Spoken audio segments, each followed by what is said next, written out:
Hey, thanks for checking out The Solid Verbal. Now would be a great time to subscribe to the channel for college football content all off season long.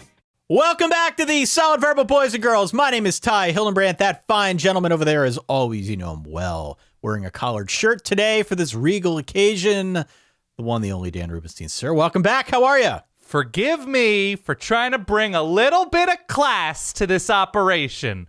Forgive me for trying to be a little bit of a grown-up while you're sitting there wearing what? A Nicolas Cage novelty t-shirt, Ty? Correct. You're in your 5th decade of life, and this is who you are. So forgive me for trying to balance out this operation with a little bit of dignity. Well, Dan, it's funny you should mention that. We will get to how much dignity you bring to today's equation on the show. I'm Ty, he's Dan. Go to verballers.com if you want to support us on Patreon. Otherwise, make sure you hit subscribe or follow whatever your podcasting app of choice lets you do. Tell your friends about the show.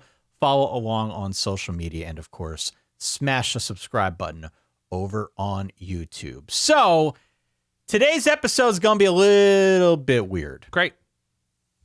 I said this many, many moons ago, but when this fine show was bequeathed to us by the late, great Gertrude S. Verbal, yeah, the intention was always that it would remain at least partially theater of the mind. Of course. Of course. This is the weirdest show that we do. You think so? I think this is the weirdest one that we do. Okay. It may not be for everyone. No hard feelings if you are in that slim minority. But hopefully, if I've done this correctly, what it will do is at least make you think.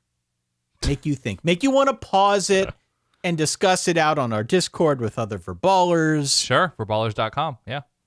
Critically think about some of these questions, these prompts that I'm going to guide you through. By all means, feel free to reach out to Dan on social media, or really anywhere you can find him, and let him know why or when all of his answers are wrong. That's fine. We have done this concept twice before. The 1.0 version was in 2019. I had a full story arc for you where you were a successful athletic director, then you got soured. Eventually, you stole Howard's rock and then went to jail. Yes. I don't know how well you remember that. Not I don't barely, know if but yes, it's familiar. Then a year later in 2020, we had a 2.0 version.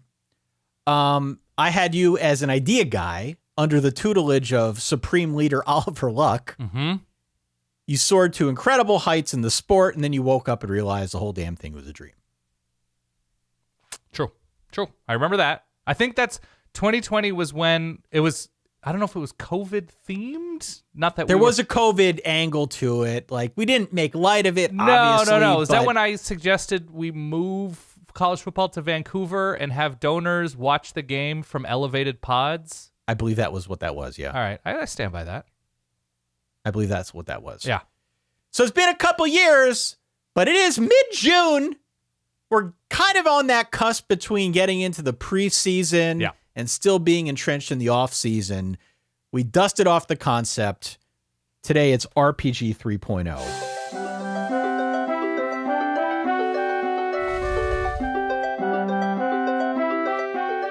Let's take that music down, Dan. What I've got before the Verballerhood today is a series of 7 prompts. I'm going to guide you through this story arc that we've created. Yeah. It is, of course, college football themed. It is also, of course, very fictional. Yeah. And very weird. And again, I apologize in advance, but it's mid-June. We just had to do it. There's something here because you're so mild-mannered, because you're so by the book. You're such a nice guy. And then you turn creatively to role-playing, and I just have to wonder what's going on behind the scenes over there in Eastern PA. Like, this is weird. You read this. This is really weird. Well, I just think your brain's going to role-playing, so I just wonder if this is something that's happening at home where you're sexy ophthalmologist. Not like this.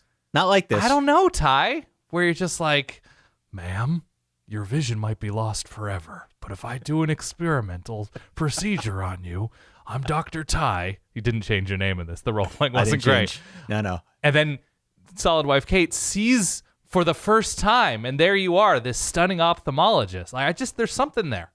I read these for Solid Wife Kate this morning to get her input on them. Yeah. And she looked at me like I had two heads. Yeah, of course. So whatever RPG is going on here ain't this. Okay. Before we go any further, yeah, I need a name for your character. You're going to play a billionaire. All right. I need a name. Do you have a name for your character? Yeah, in the spirit of Eat the Rich. I looked this up. I had to look this up because I forgot his name. I'm going to be Thurston Howell V. Obviously, it was Thurston Howell III on Gilligan's Island, so I am going to be a descendant of the Howell fortune, who was only a millionaire, but I guess in the last 2 generations, Ty, we've amassed a fortune, us Howells. You are a quixotic billionaire named Thurston Howell V. Fifth. Yeah. You've amassed a great fortune, hundreds of billions of dollars with your entrepreneurship, with your incredible technical innovations. Yeah. You're also painfully opinionated about college football. So opinionated, in fact, that you did the only rational thing. You bought it. You bought the whole damn thing. This is actually kind of timely, Ty, because it turns out you can buy an entire sport, right? Is that what we learned this week? The whole damn thing. Yeah. The deal points are a little curious in that you may now also own 131 colleges, but nevertheless, okay, you, Thurston, have unlimited power to drastically rebuild the sport of college football in your image. What does the thirstification of college football look like? So this is the Thurston Howell Public Investment Fund, essentially, That's is what you're saying. The THIG? Yeah, I mean, look, we're paying a bunch of players, right? I'm infusing the sport with a ton of cash. Okay, I'm writing this down. I'm shrinking stadiums, Ty. I'm finding ways using advanced dark matter or whatever I have access to shrink stadiums, right? No stadium is going to be above, let's call it 65,000, okay? So this affects the Big House, yeah, Tennessee, all sorts of Ohio places, State, Penn Penn State, Notre Dame Stadium. Yeah. Why do you want to shrink the stadiums? What's the benefit of that? I'm infusing so much money that instead of building these stadiums up into palaces to make more money, the schools are going to have the money anyway. We're going to live in a post-money world in this sport. So now I'm going to drive demand to be at a live college football game, Ty. Oh, okay. Right? So you're artificially creating some scarcity. Correct. I'm creating scarcity here. And the people that do go are going to be especially rabid because they feel as if they are doing something special, right? This is sort of an era's tourization of the sport of college football where people are going to be so rabid and the tickets are going to be so hot. I'm going to reserve a certain amount for students. I'm going to reserve a certain amount for people that can't afford what this is going to do to the ticket price, okay? So I'm going to make sure that this is not just a treat for the uber wealthy, my friends and family, but at the same time, yeah, I am going to create that sort of scarcity that will hopefully drive the people nuts. I'll do my best to keep the tickets off the secondary markets and all of those vultures, all those predators. I hate that. Yeah. I'm going to eliminate fees, all those crazy fees. We're going to remove Ticketmaster from the equation, obviously. Again, not a sponsor, but could be. Probably not anymore after that comment. And so, look, we're living in a hypothetical universe, but I'm happy to turn down Ticketmaster's money all the same. And what I'm going to do is I'm going to take out that worry. I'm going to take out the doing everything for TV worry. Again, I'm infusing billions of dollars into the sport. I want the sport for the sport's sake. And so we're going to have fewer commercials. We can go down a long list, but if money is no longer an issue for players, for schools, for athletic departments, for scholarships, for everything that money goes to, we're going to be living in that post-money world. So that's the tip of the iceberg, Ty. How deep do you want me to get into it? Like, do you want me to get into what I would do with the sport itself on the field?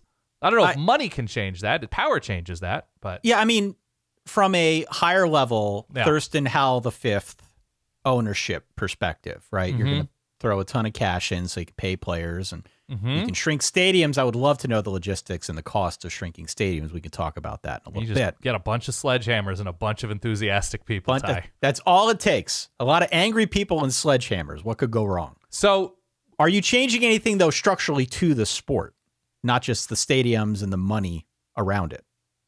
Oh, so I can just do whatever I want with the sport. You own the whole damn thing now. All right. Yeah, I'm doing a bunch of 10-team conferences. They all play 9 conference games. Everybody plays 12 games still. Like, if you're talking about how I'd structure the sport, I have a lot of ideas. Yeah, 10-team conferences. Everybody plays. It's all round robin. There's no conference championship. I guess there can be a conference championship, but there's no divisions. I haven't decided on the conference championship thing. I think those are kind of terrible. So I'd figure out some way to eliminate that with tiebreakers that make sense. Everybody would play 12 games. 2 of the 3 non-conference games would be against Power 5 opponents. So everybody would play 11 Power 5 opponents total out of the 12 games, with the 3rd non-conference game saved for a team from a conference that's not considered to be a power conference, I'd say. I'm infusing a ton of money within FCS out of the goodness of my heart so that we don't have to... So we don't have to play that game just for cash, right? Like, I don't want, like, why should Furman be demolished by Clemson? Why should that happen just to get a paycheck? I'm, out of the goodness of my heart, also infusing the FCS level with a ton of cash. What? So this wasn't even part of what I jotted down here. Yeah. You own 131 colleges, but the THIG fund is so prosperous that you're even going to drizzle some of that. What's good for the sport is good for my 131 teams, right? That you want interest in the sport all over the country. That's been a big problem of mine with what's happening out west, right? That if you eliminate enthusiasm in a chunk of the country, even if that chunk of the country isn't as rabid as other chunks, you're hurting the sport. You're hurting potential growth of the sport. College football is too stupid, and the people running the sport are too stupid right now to realize that you have to think beyond like 2 years. But there's now the 5th brings a different kind of mentality to this, Ty. So yeah, I'm infusing money into the sport because I want people to love football. I want people to love football culture. I want people to love the game day experience. And so that can happen at Lehigh, allegedly. That can happen, at Jacksonville State, now an FBS program, of course. But that's what I'm doing, Ty. I'm thinking long term because everybody's just trying to get money immediately right now because everybody wants infinite growth. That's not true with me, Ty. I'm here for the health of the sport, not the health of a pocketbook. So infusing the sport with cash on a number of different levels is the main thing. Yeah. You're paying guys. You're taking the NIL thing out of it, I'm assuming? Yeah, we're going to add scholarships. Again, if you're talking about just bomber type levels of cash here that I'm throwing around, yeah, maybe we'll talk about 95 scholarships per program, right? Wow. So you can build up a little bit more depth and guys get some plays off a little bit more often, come in waves. Fewer commercial breaks, of course, fewer commercials during said commercial breaks. I don't know. I'm upping the I'm spending money to help ESPN afford HD and 4K trucks to broadcast all of their games, and so they're not just doing that pixelated Rod Gilmore game anymore. The Gilmore game, yeah. The Gilmore game, right? So that you're just watching the game like it's being broadcast on Real Player from 1996. Remember that, Ty? Remember Real Player? I remember Real Player all too well. I was about to say I'm laying down pipe, Ty, and that's not what I meant to say. I'm laying down a lot of fiber here, Ty.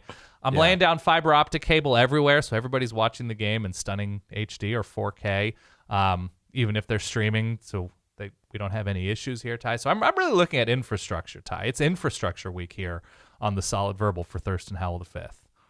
Spending money and laying pipe. Let's move on to our second prompt.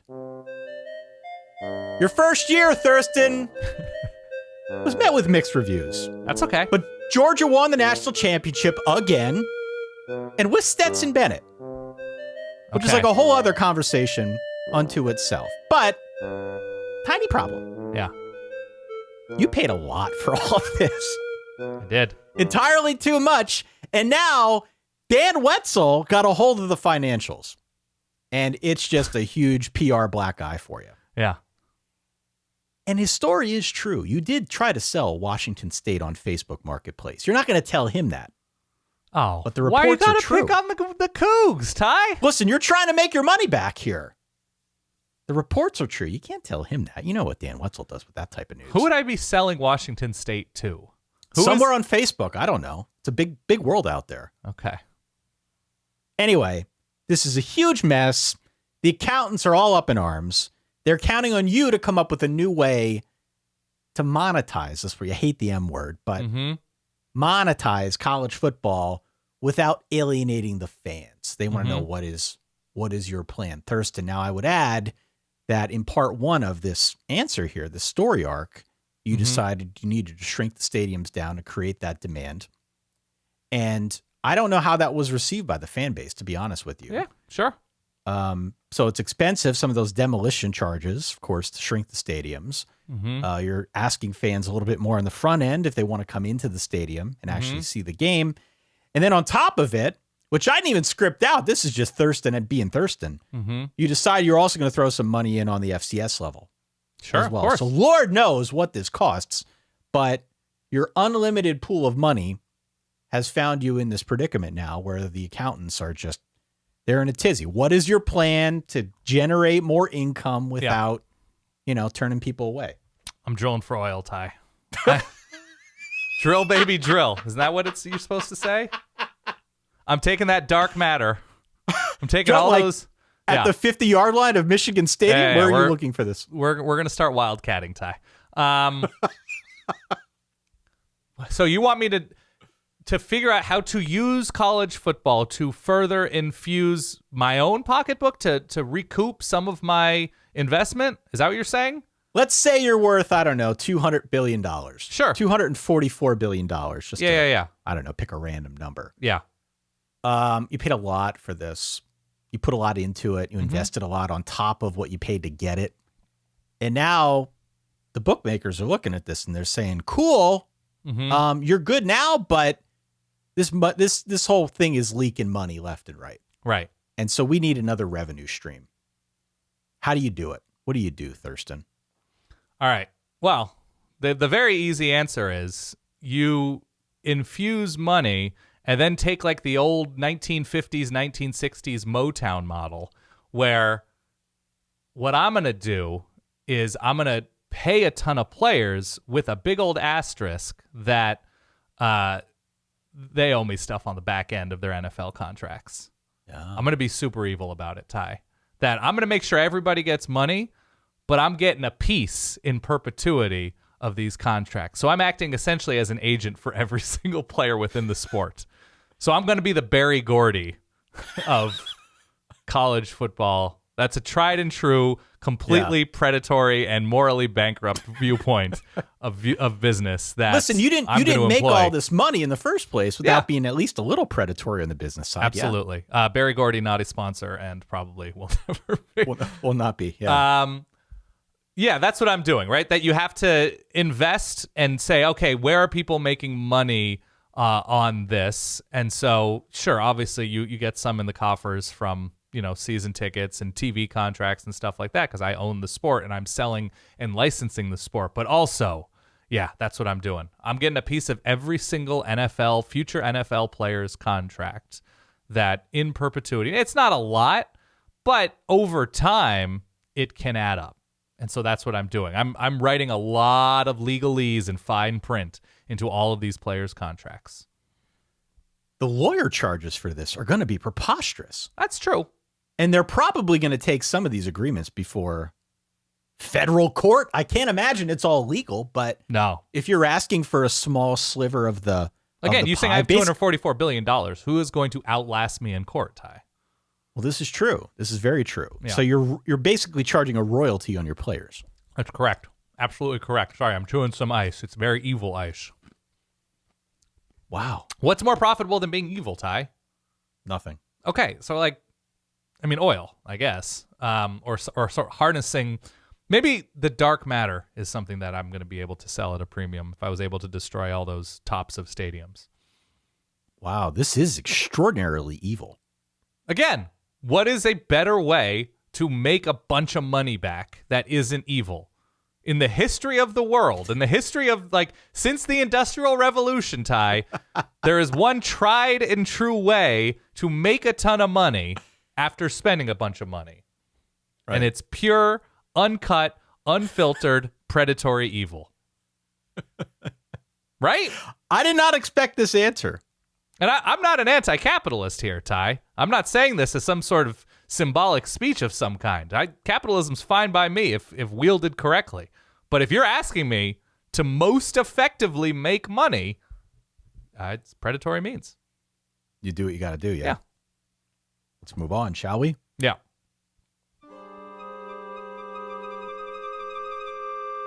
I've got bad news. Okay. The bleeding is still happening, Dan.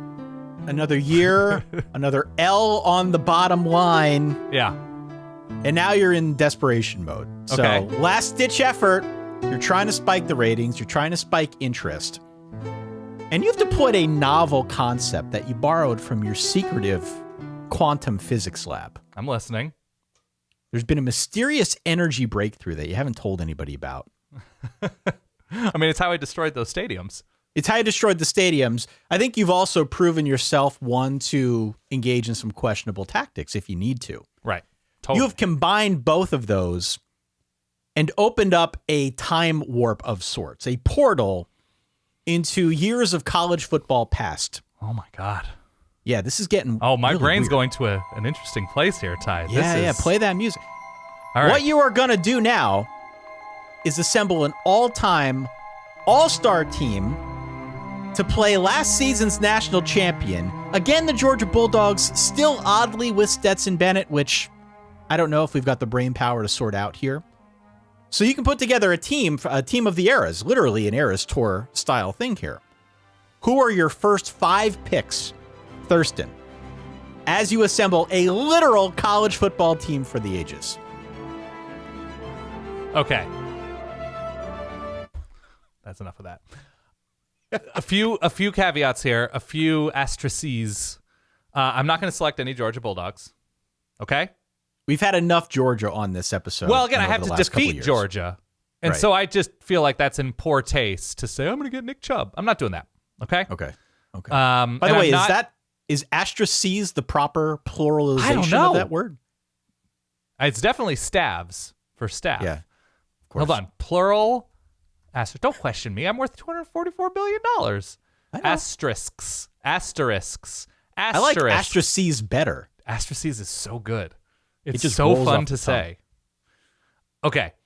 So, 5 players to make up the core of my team to defeat the best of recent Georgia.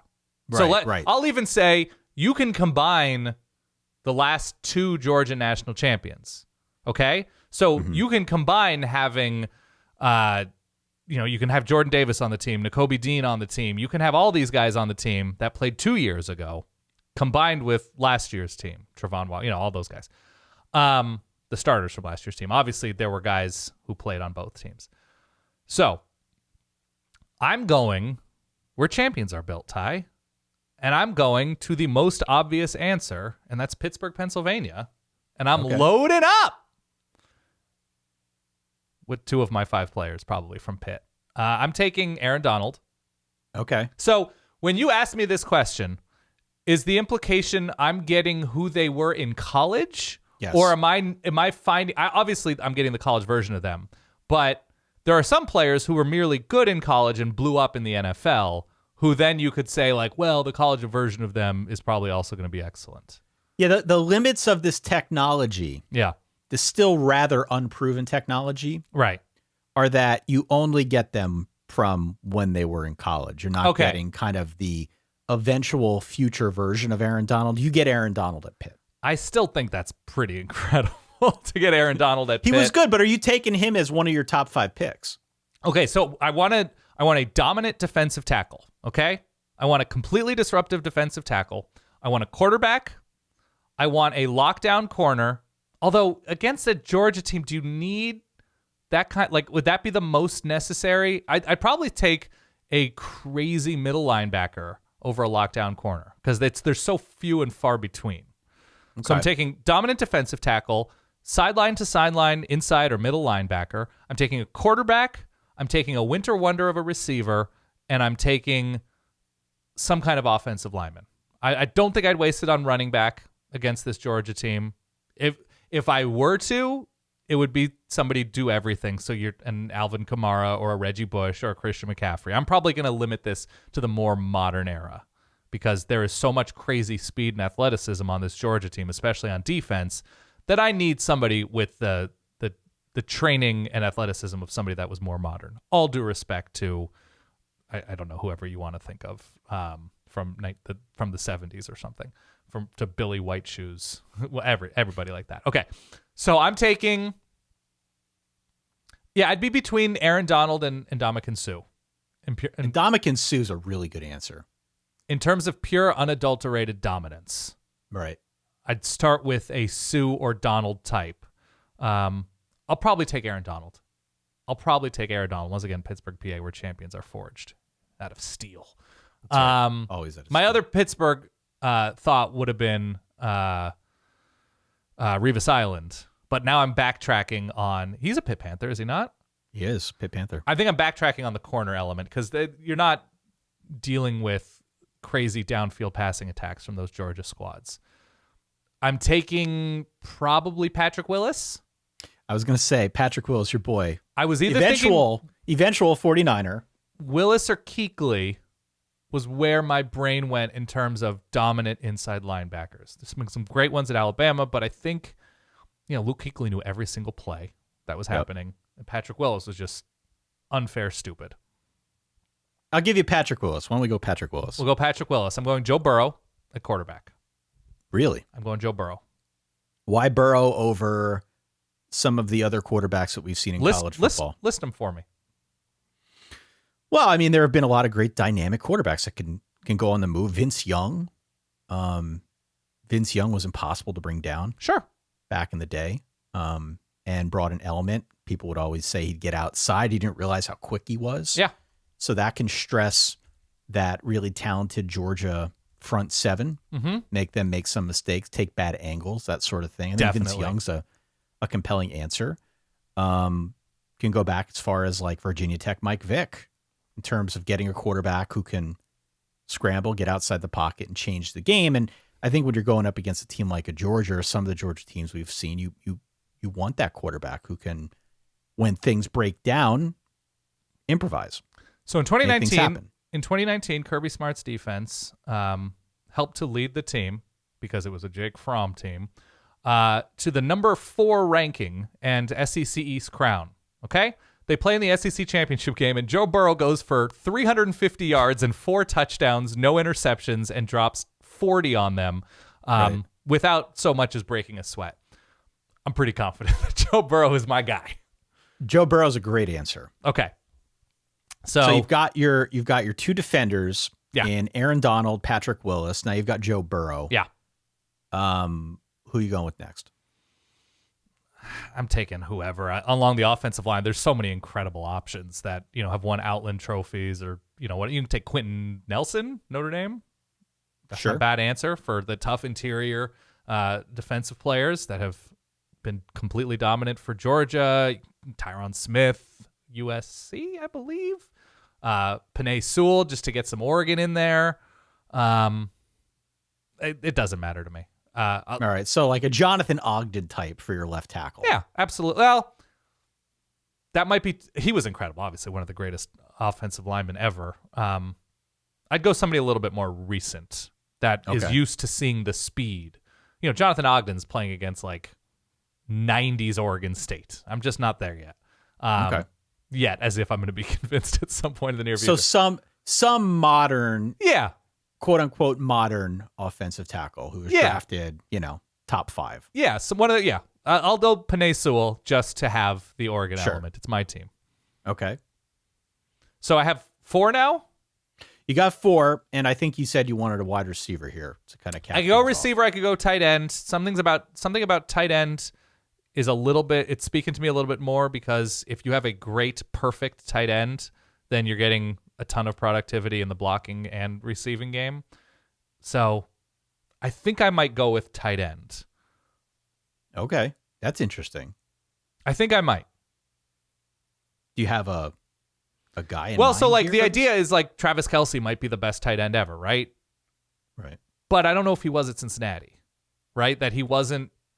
Maybe he was. Maybe I just don't remember. I'm misremembering. I'd probably go healthy Arizona Gronk here. Healthy Arizona Gronk. Healthy Arizona Gronk, because I specifically remember a game in early 2000s, 2006, 8, somewhere in there, when Oregon played against Arizona, and he was healthy. Maybe Willie Tuatama was the quarterback. That Oregon was triple teaming him. It was like, well, you're not doing much against Gronk. So I think that's, if I started out with Burrow, Gronk, Sewell, Willis, Donald, I think I'm pretty pumped about it. And people in the comments, I've seen a couple comments here asking about like Bo Jackson. You're talking about a position where the 83rd best answer is correct to me. Right. And so I don't know that Bo Jackson at Auburn, as great as he was, is more important and more rare than the 83rd best inside linebacker. The thing about Gronk, he didn't play a whole lot. I know. That's the thing. I'm saying only played like 20 games.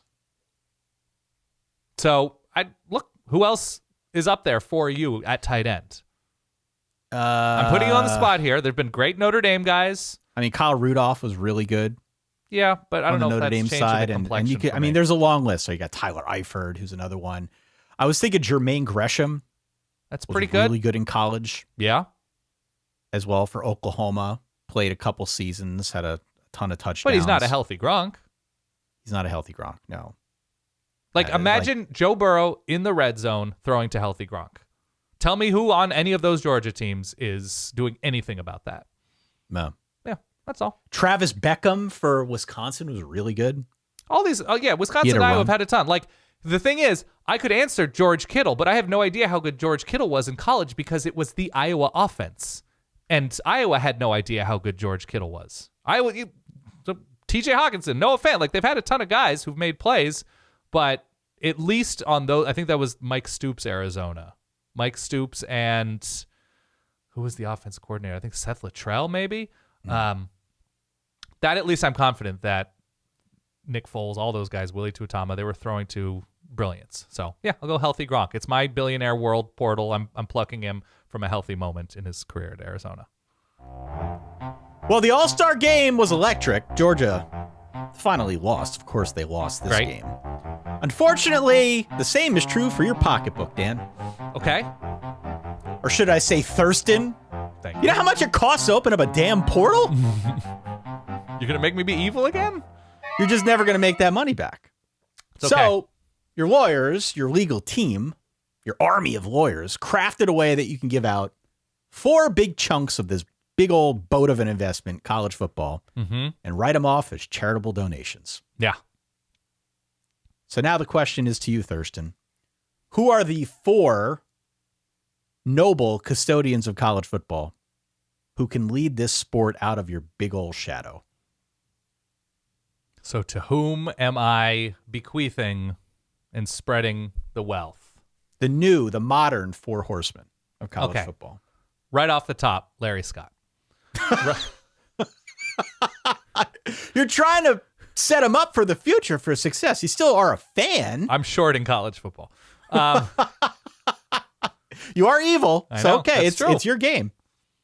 All right, so the 4 people that are going to act as almost old Roman senators, right, that are going to be commissioners from a business and competitive standpoint to help look after the sport. Right. You just got to find smart people with good intentions, I guess is what you're asking me? Yeah, honest brokers. Honest brokers who care about the sport. Yeah. And aren't necessarily in it for financial gain. They just want the best for it. Spencer Hall.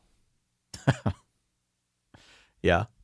I mean, who is more modern and loving to the weirdness of the sport than Spencer? Unconcerned with making billions of dollars, just doing it for the love. So I go Spencer. A genuinely nice person. Great person. As far as I know. I haven't seen him in a few years. As far as I know. Yeah. I go Spencer. I'd go.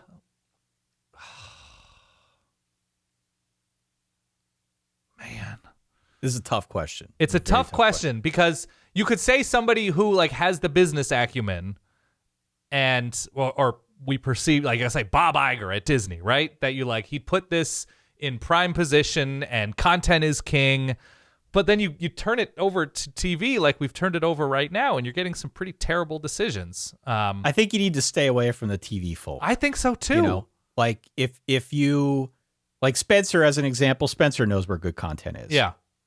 He maybe does not think in those terms. No, of course not. All the time, but he understands it and understands kind of the pulse of this thing better than almost anybody. Mm-hmm. Rob Manfred. Again, no, we're not going Rob Manfred. I want somebody with college football and sports experience, and that's really tough. It is. It's extremely difficult. Not Kevin Warren. We're not going to go Kevin Warren. Not Kevin Warren. I don't think he's the answer. Tim Cook is a college football guy. He's an Auburn fan. Tim Cook. Yeah. Okay. I mean, he's probably already got enough money that he doesn't need to worry about financial gain. He can just do it for the love of the sport. Yeah. I think fans in this case would hear that Tim Cook is getting it. They would say, wow, he's done wonders with Apple. Mm-hmm. We don't know what he can do with college football. Yeah. And there would be, I think, a little bit of hesitation on behalf of the fan base, knowing that perhaps you're turning things over from one billionaire to, I don't know if Tim Cook's got billions, but certainly another millionaire. Yeah. But you would trust, I think, his intentions on some level. So I can put Tim Cook down here. Yeah, interesting answer. I probably just want like talkers who like the sport, who just want the sport to be entertaining. Like I'd go like Mina Kimes or Bomani Jones or like people like that, where it's just like you leave the business stuff to the accountants and you're just like, how do we figure out how to make this an entertaining thing? Is there a former player that you think embodies what the sport is about? Sure. What's his name? The surgeon from Florida State. You know, what's his name? The safety? Now, that's how confident I am that I don't even know his name. I forget his name right now. You know who I'm talking about, the right Rhodes now? Scholar. Yeah. The Rhodes Scholar, famous last name, I think was... Myron Rolle? Yes. Okay. Who else would be good? Not Paul Feinbaum. I want Feinbaum. I think Spencer's our media guy. I think Tim Cook's our business guy. I think Myron Rolle represents the student athlete about as well as anybody. Sure. And certainly high level aptitude on the field as well. Mm-hmm. And so that leaves rooms for sort of a wild card here. Somebody who can shake things up in a different way. So maybe somebody from the entertainment world. Okay? Somebody admirable from the entertainment world that you know you that it has some sort of in with sports. Like, are you thinking a Ryan Reynolds type in this case? Oh, because he owns the team in Wrexham FC? He's found a way to kind of build that from the ground up. No, you know who it is? Investment. You know who it is? Steve Kerr. Steve Kerr. Steve Kerr. He comes across as smart. He's a former major college athlete, is a winner, and has dealt with the upper echelon of sports business within the Warriors, dealing with all that money stuff. I think I'm going Steve Kerr, maybe Bob Myers somewhere in there. How about that? Spencer, Tim Cook, Myron Rolle, Steve Kerr. Oh, boy, we're going to get some response to that. Beautiful. Yeah. Beautiful. Let's move on. You fully divested, but your passion for the sport is still there, obviously. Yeah. One thing happened in particular during your tenure. Do you remember the air-conditioned helmets? I do.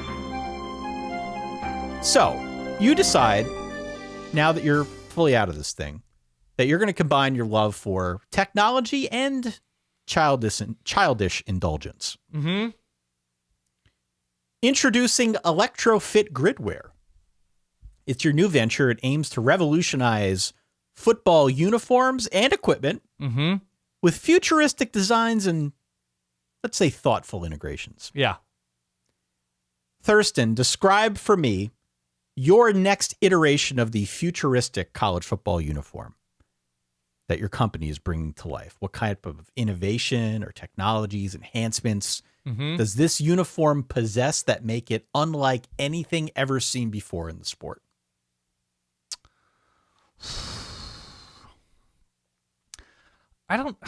You want it to be whatever alien material is safer and prevents head trauma. That's the easy element here. I don't have exactly what that description is right now at the tip of my tongue. That's the priority. In terms of technology, yeah, you want people to stay cool in the hot, stay warm in the cold. I think the future is the past to me. And I've talked about this when teams reveal new alternative uniforms or just new uniform design in general. My innovation is just looking to the best of the past. And so what I'm doing is every team they have the choice. They can make it an alt uniform or they can make it a full-time uniform in which they take the best of past looks and just clean it up a little bit. That to me is the move. Like, I think I saw that Maryland this year is wearing all Script Terps helmet, I believe. Mm-hmm. Is that true? I don't know. So. You can look that up. But I want the best and most iconic looks for all of these teams cleaned up and made into the new look. And so that across the board, I need to approve all uniforms. And there needs to be a nod to the past involved. It doesn't have to be an apples to apples throwback, but in the way that Pitt had its like generic Navy look with like the angry-eyed Panther, and then they went back to full-time script Pitt with that specific color of blue and yellow, and it looks 1,000 times better. Like even Cal, I don't know if you've seen the alternate for Cal where they have like the block C on the helmet. It's incredible. It looks awesome, and it feels collegiate. And so that's what I'm doing. Uniform-wise, everybody is getting cleaned up throwback looks that they can either use as an alt or they can go full-time with. And so no more angry eyes, no more angry mouths. Like, I just want clean, old-fashioned hate. Now, clean, old-fashioned, updated looks. That's my edict from Mount High. That's what I want from the sport. Technologically, it's whatever. But visually, I want to feel like I'm watching a college game. Not like, a uniform that looks like it was designed by East Bay's third best designer.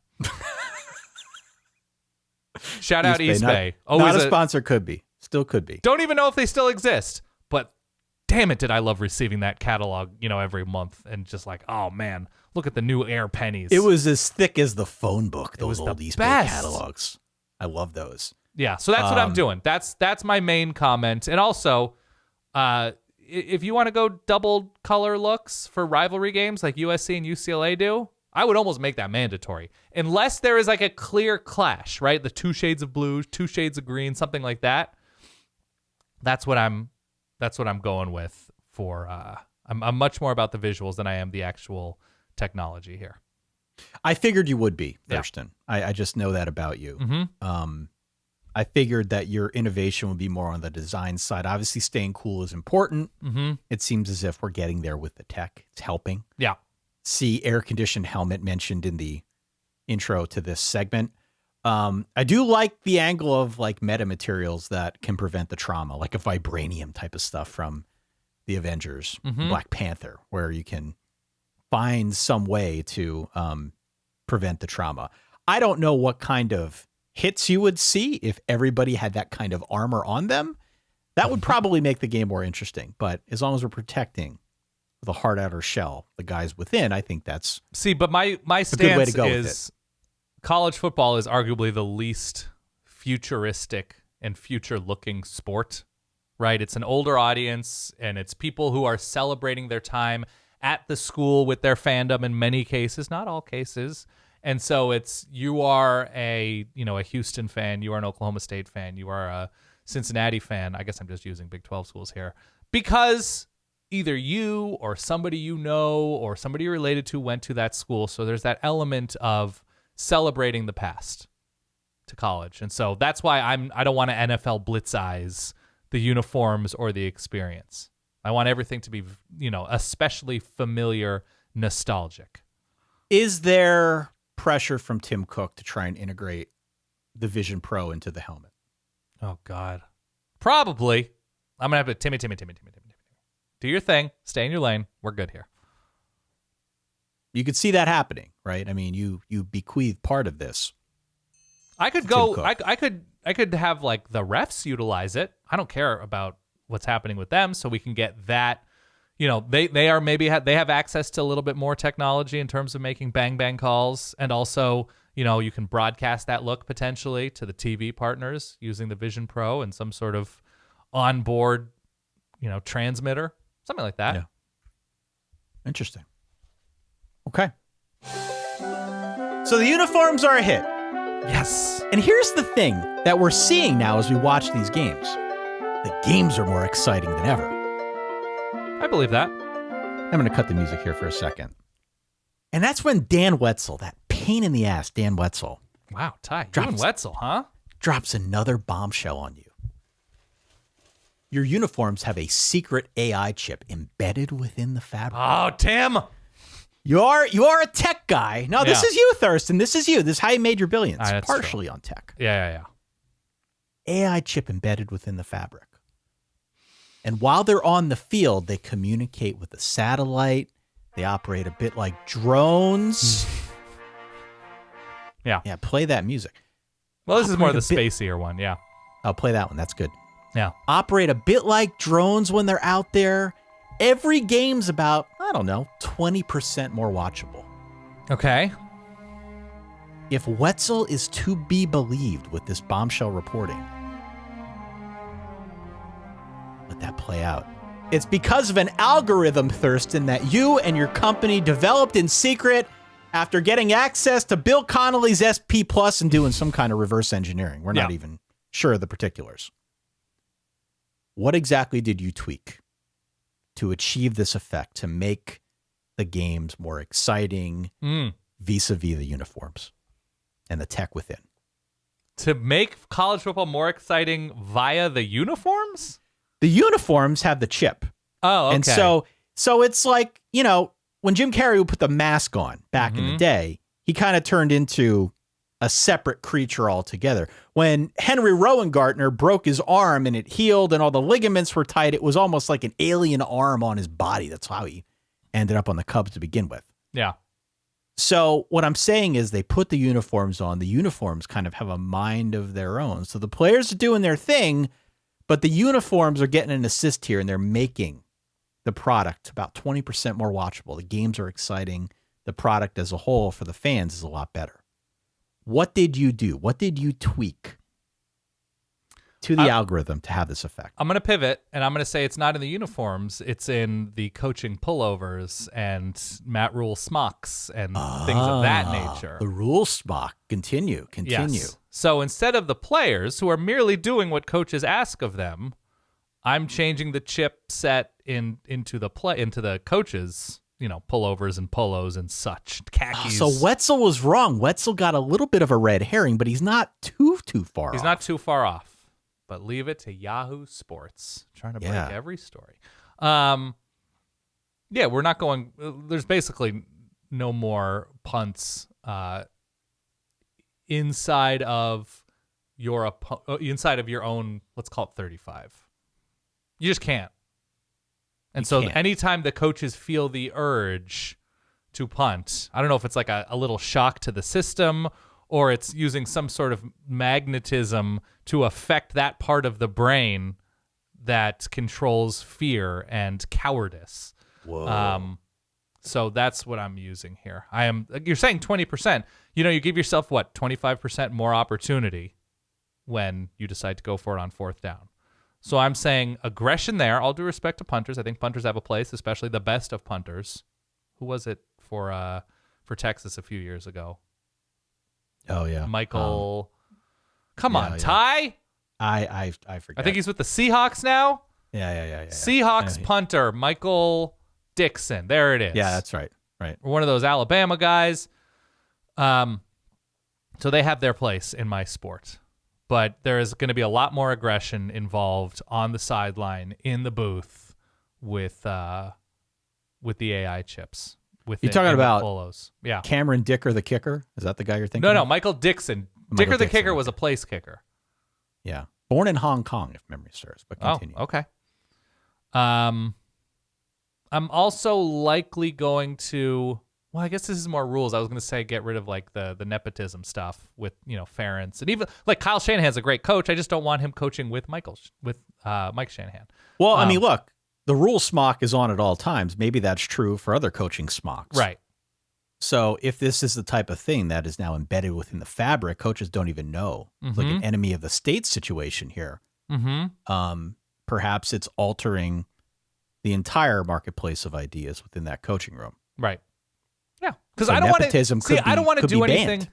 I don't want to do anything with enhancing player skill artificially, with having chips in sewn into the uniforms or something, or whatever you're talking about here. You're going down a strange road here. Like I don't want it to be such that like, oh, now players can catch everything and there are no more drops. Like I think the imperfections are just as important as the perfections, or whatever, lack of better term, the appeal points of college football. And so I don't want to make players perfect, plays perfect.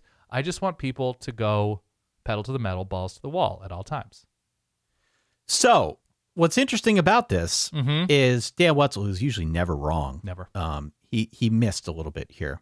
He's a little bit off with his reporting. Your uniforms have that capability. You just have not engaged it yet. You've turned on the rule smock portion of the technology.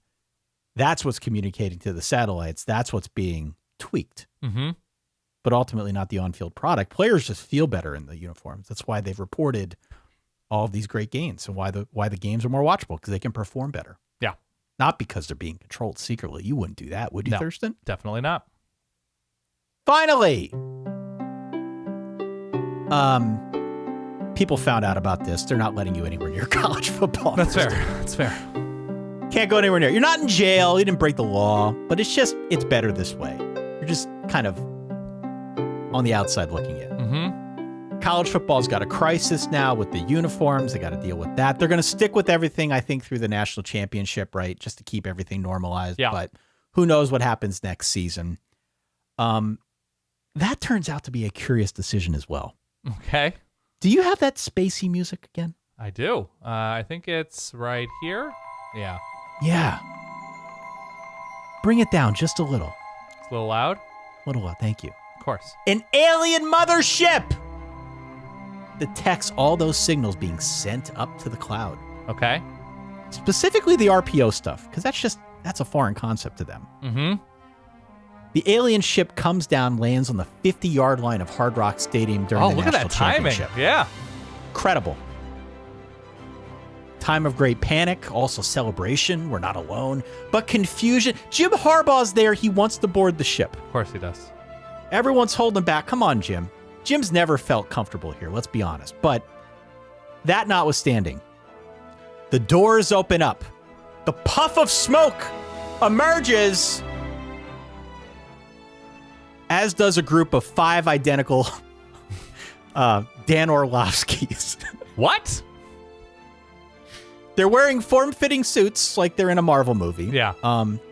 It turns out, cut the music. It turns out that our Dan Orlovsky is secretly one of them. Okay. You've seen him on TV. Yeah. He's very into the scheme stuff, a little too much. Dan. Okay. He comes running down from the stands, a big bro hug with his comrades. They're actually just here to take him home. They picked up the signals. They thought it was him. In reality, it was you. And now they're finally here to take him home. So it's a great reunion. The Orlovskis, the band is they're taking him back to the Planet Orlovsky, whatever it's called. And as a peace offering to human beings, and especially for interrupting the national championship, they upload some of their own schemes that they've picked up while traversing the universe. Okay. They found the RPO stuff interesting, but they've uploaded some stuff to the servers before they go as a parting gift. You still have access because Thurston, of course you do. You can't fully divest from this thing. What does the future of football schemes look like as per what the aliens have given us. The future of Scheme. That's a good question, Ty. I'm going to go back to the old Ian Boyd 4-minute offense being the future, where you utilize defensive players as you try to milk the clock. I want a lot more of that. I want more Miles Jack two-way players. If you've got a crazy athlete somewhere, I think there was a Giants player who just closed out a Giants game at pitcher. Brandon Crawford, I think. Did you see that? I didn't see it, but I know who Brandon Crawford is. Brandon Crawford tweeted out, I'm paraphrasing here. I've always told pitchers that their job is easy. And after pitching, I can confirm with my 0.00 lifetime ERA or something like that. So yeah, I want safeties in there. I want linebackers in there. I want edge rushers in there as sort of misdirection and, perhaps fresh bodies as you try to milk the clock down. That to me is still the future. That's what I want to see if possible. I don't know, Ty. I can tell you what I want more of. Does Deion Sanders and maybe what he is pitching, like Travis Hunter playing both ways, the two-way thing, does that offer any glimpse into the future? Because from his standpoint, he's trying to use that as a recruiting pitch at Colorado. Right. Who was the guy got? Cormani McLean? Mm-hmm. Kind of offered that to him as well. You can come here, play two ways. He went there. Sure. Travis Hunter, we saw a little bit of that at his previous stop. We have seen sort of this emergence of the versatile defensive player. We talked about tight ends earlier and how they're kind of changing the game, but versatility and in general athleticism really across the sport has, I think, been the biggest difference between now and, say, 30 years ago, when if you look at some of those old games, they look very, very different from what we got now. So I wonder if that isn't a glimpse of what the alien species has brought to bear here. But that's not scheme as much as it is utilization, which is also it's not scheme per se, but it could be, right? It starts with utilization. And then when you figure out, oh, okay, we can use these guys a little bit differently, then it kind of seeps out into the scheme. Right.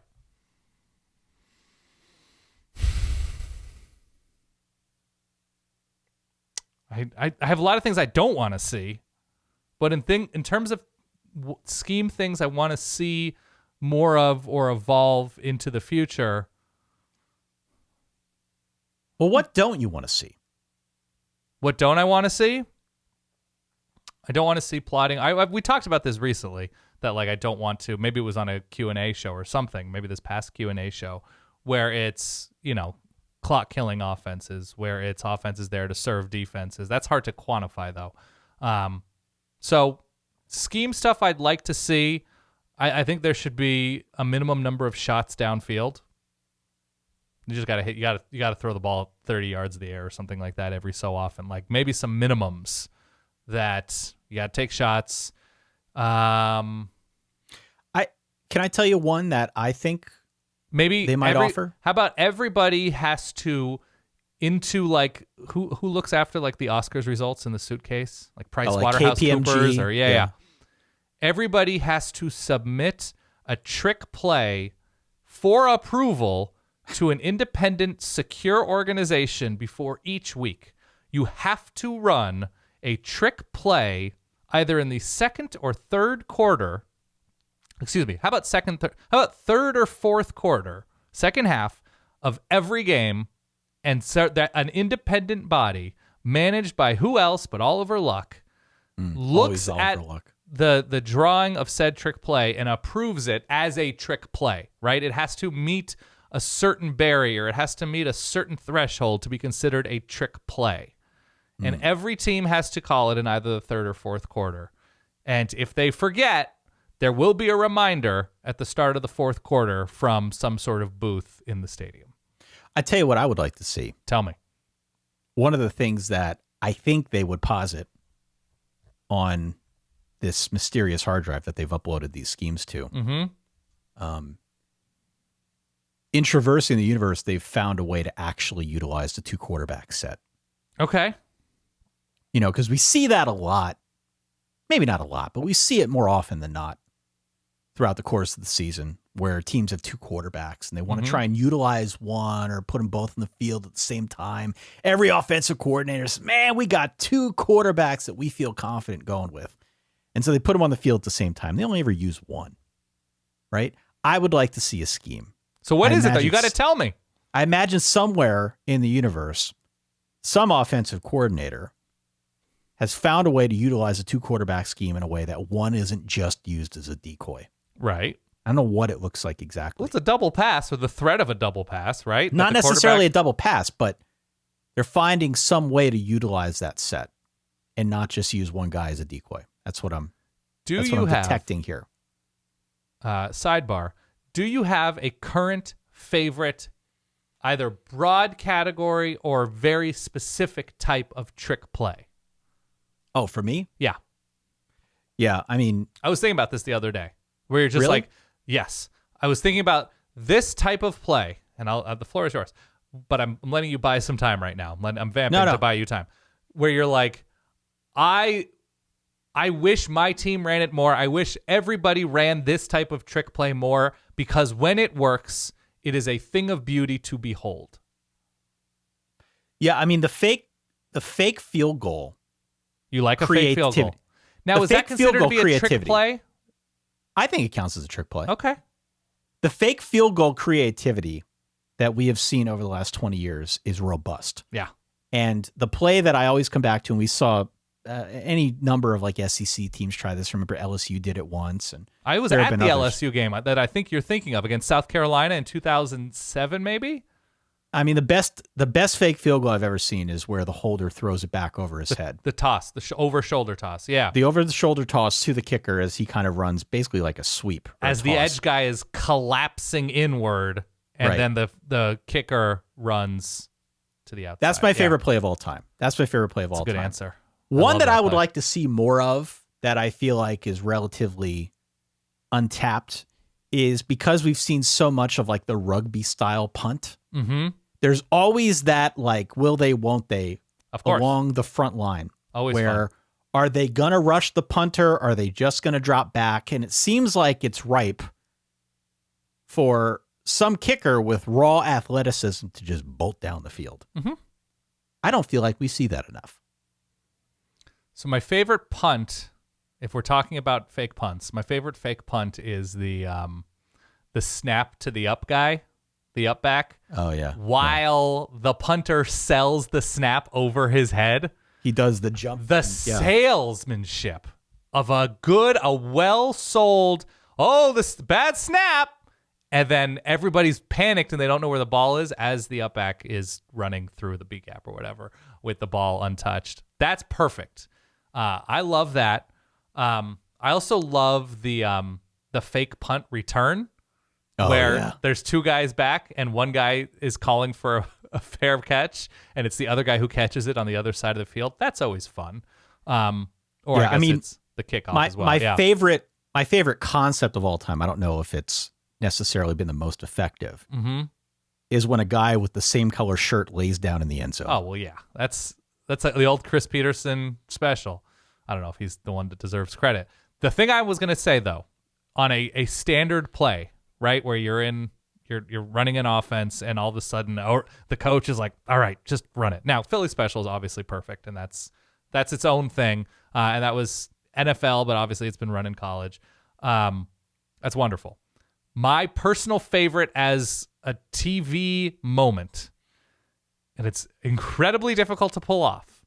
And you always see it. I think you see like this on YouTube or Instagram or whatever, that it's pulled off in youth sports a lot. Because why wouldn't it be? Kids are easy to fool.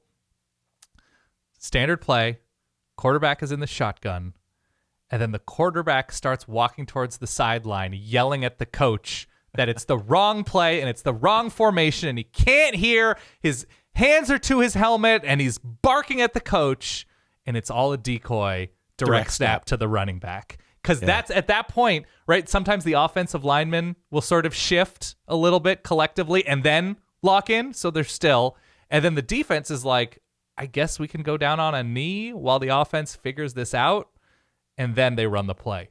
When that's pulled off, And I think it's a distant cousin of like the fake spike a little bit, where it's like a procedural fake.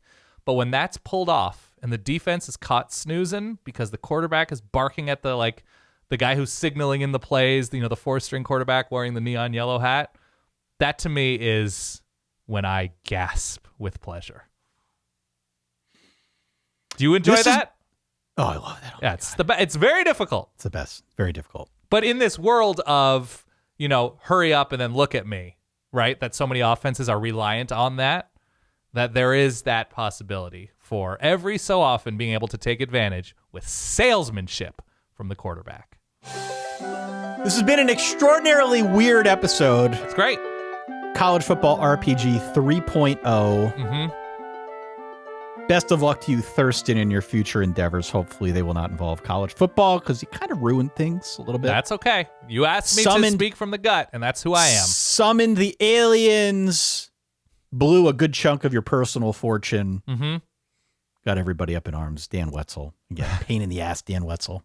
Look, anytime... Been on the show many times. We love Dan Wetzel. Anytime you can connect Dan Wetzel to Barry Gordy to the Public Investment Fund of Saudi Arabia, I'm pretty good with the direction of the show. I just am. Write in solidverbal@gmail.com. Look us up on social media. If you're watching this on YouTube, let us know in the comments how you would have answered some of these questions if you were Thurston Howell, the fifth, you said? The fifth, yeah? Thurston Howell the fifth, correct. Thurston Howell the fifth. Let us know what we got right, what we got wrong. Make sure you hit subscribe. And if this drivel didn't turn you off too much, verballers.com, verballers.com. That is our Patreon. Before long, we'll be getting into over-unders. We'll be getting into previews. We'll be getting into all sorts of things. We've got games yet to launch. We are really just at the tip of the spear here with respect to this very young preseason of the college football season in 2023. Make sure you keep it right here. Dan, you did well. You did well. Did I do okay? Congratulations. Hopefully I didn't weird you out too much. No, I thought about some of these answers. You didn't give me like the exact phrasing, but you're like, here's the sort of general scenario. Think on it. And that's where I went. For that guy over there, my good friend Thurston Howell the fifth, Dan Rubenstein, for myself, Ty Hildebrand, thank you so much for downloading, for listening, for playing along, hopefully, and thinking at home. We'll talk to you all next week. In the meantime, stay solid. Peace.